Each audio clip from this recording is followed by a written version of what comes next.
কিছু বোনদের বলতেছি, কেউ রাগ করবেন না। বোন, আপনি আপনাকে কতটুকু চিনেন? আপনি কি জানেন ইসলামের সর্বপ্রথম শহীদ হচ্ছেন মহিলা? আপনি কি জানেন সর্বপ্রথম ইসলাম গ্রহণ করেছেন একজন মহিলা? আপনি কি জানেন আল্লাহ তাআলা একজনকে সালাম দিয়েছিলেন, আর তিনি ছিলেন একজন মহিলা?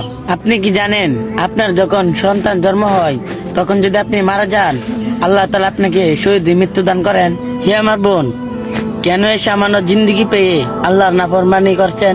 5,000 টাকা দিয়ে চুলে স্লিক করতে পারেন, কিন্তু 5 টাকা দিয়ে ব্যান কিনে চুল বাঁধতে পারেন না। কেন এই খোলা আকাশের নিচে আপনার চুলটা ছেড়ে দিয়ে ঘুরেন?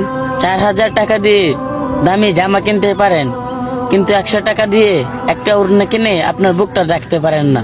100 টাকা দিয়ে আপনি মেহেদি কিনে আপনার হাত রাঙাতে পারেন, কিন্তু 2 টাকা দিয়ে একটা ব্লেড কিনে আপনি নখগুলো কাটতে পারেন না। 3,000 টাকা দিয়ে আপনি জিন্সের প্যান্ট কিনতে পারেন, অথচ 500 টাকা দিয়ে একটা বোরকা কিনতে পারেন না। হে আমার বোন, যারা আজ আপনাকে সমান অধিকার দেওয়ার নামে রাস্তায় নামিয়ে দিয়েছে, ওরা একদিন আপনাকে জাহান্নামে টেনে নিয়ে যাবে। হে আমার বোন, সময় থাকতেই সাবধান হয়ে যান।